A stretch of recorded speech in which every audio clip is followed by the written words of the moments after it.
They say almost every hero story, from old epics to today's movies, can be traced back to one legend: the story of St. George and the dragon. If you stay with this story to the end, you'll see why people kept retelling it for 1,000 years, and why it still speaks to the fears we live with today. In the city of Silena, sunrise does not bring peace. Each morning begins with fear.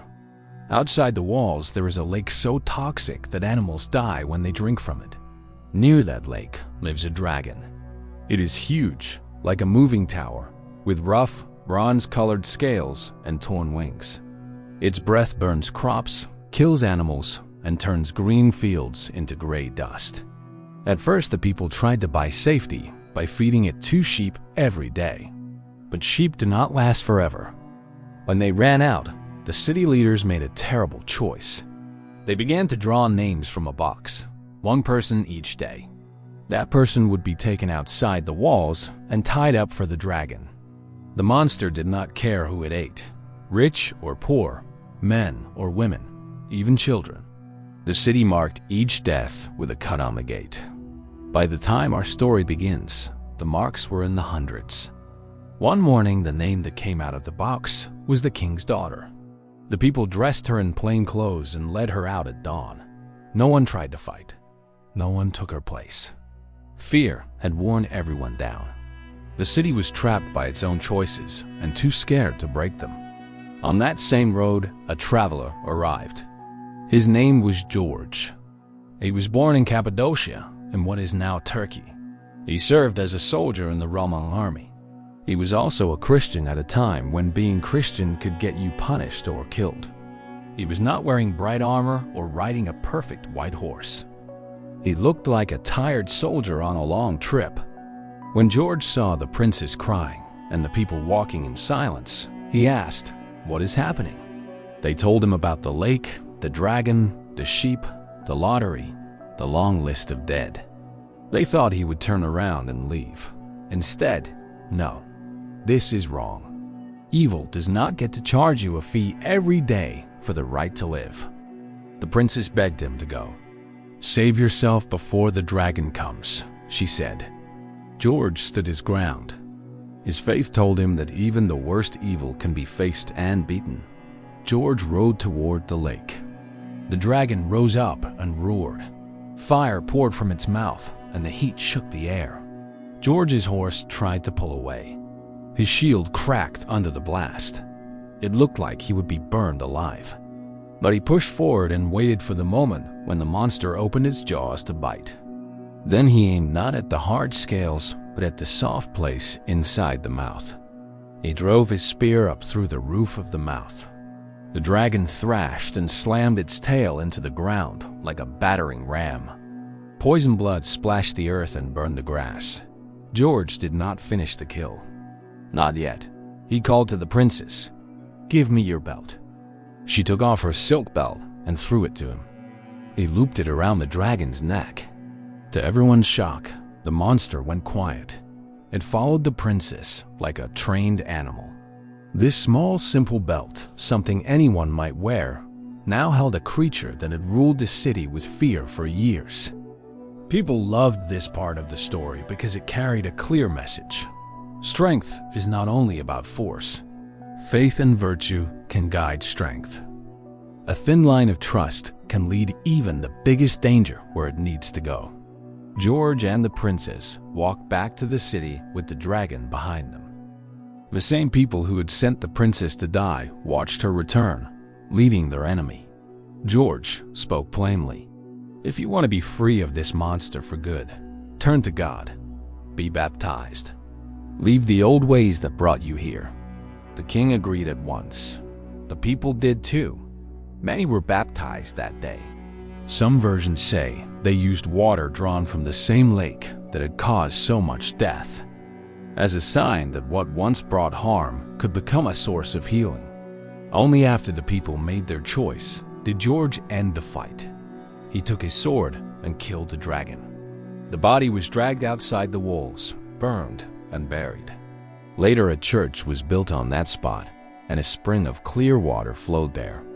People said the water healed sickness, Pilgrims came to see the place where fear had ended and hope had begun.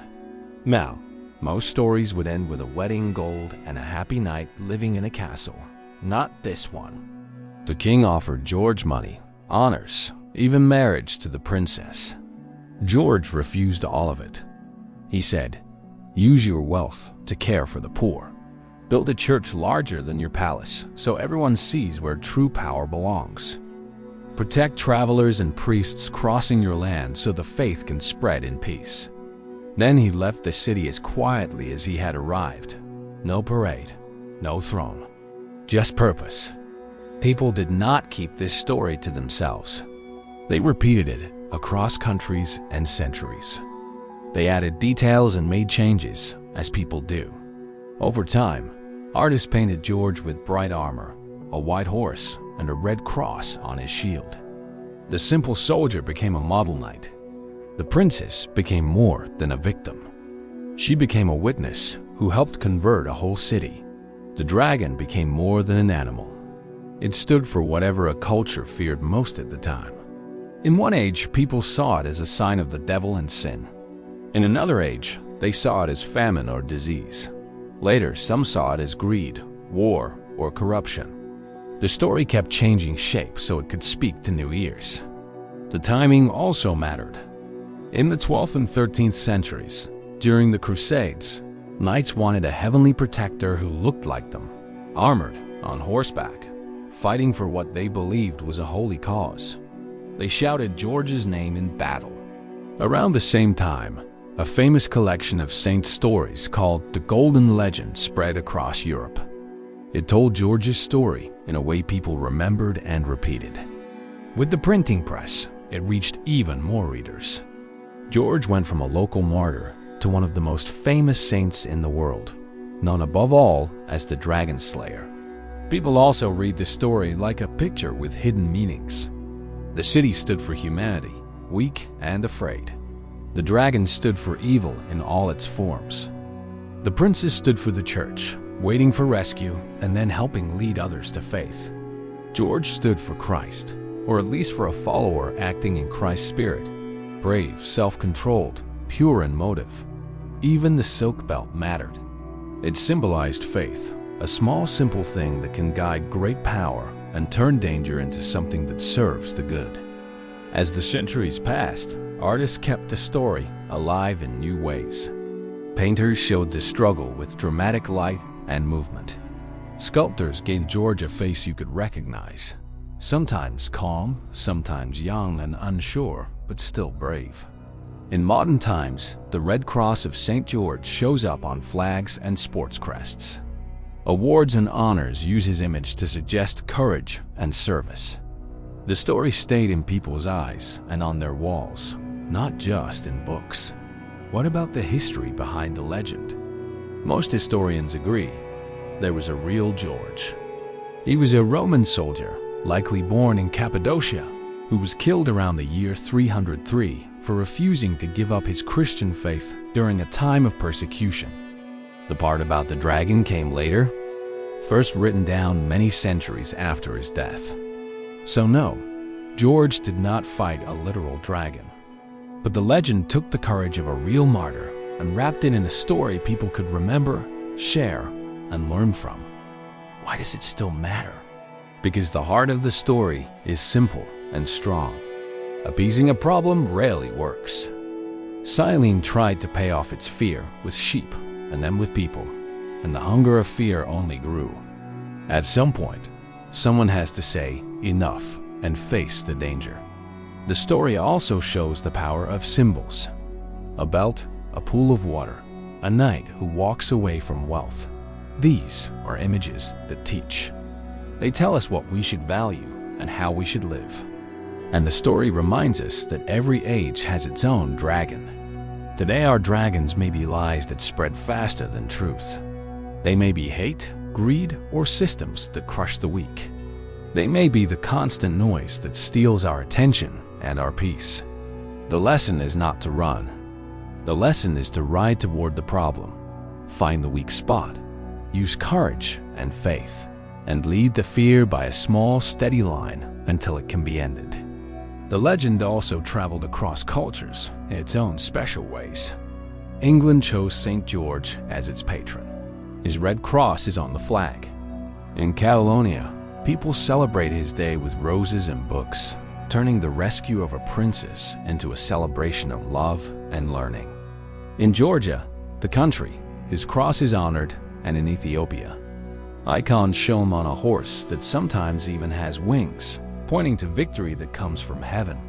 Each place reshaped the dragon to match local fears. Sometimes famine, sometimes disease, sometimes the greed of the powerful. The shape changed, but the message stayed the same. Artists from many eras have had fun with the details.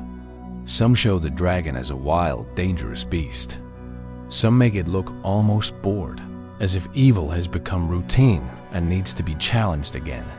Some show George as a young man who's almost surprised by his own courage, reminding us that heroes often start as ordinary people who decide not to back down. Even in brands, clubs, and medals, the image of George and the dragon appears again and again. It is a shortcut for stand firm and protect the helpless.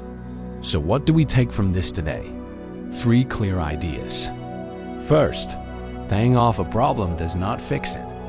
You cannot feed fear forever and expect freedom. Second, symbols matter because they teach hearts faster than rules do. A belt, a pool of water, a simple refusal of a reward, all of these say, this is what good looks like. Third, every generation gets the dragon it deserves, meaning the danger that grows from its own habits and failures. We do not need a knight in shining armor to solve that for us. We need people willing to act with clear minds and steady hands. In the end, George rides away. The princess, once helpless, becomes a strong voice who tells what happened. The city, once silent and broken, becomes a place of celebration and care for the poor. The dragon is gone, but the echo of the story stays. It shows up in films, books, paintings, songs, and in the small daily choices where someone decides that the monster, whatever form it takes, does not get to write the ending. So the next time you see a red cross on a white field, or hear a story about courage against impossible odds, remember this.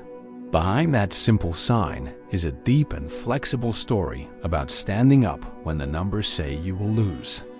If this speaks to the brave part of you, share it with someone who thinks dragons only exist in fantasy.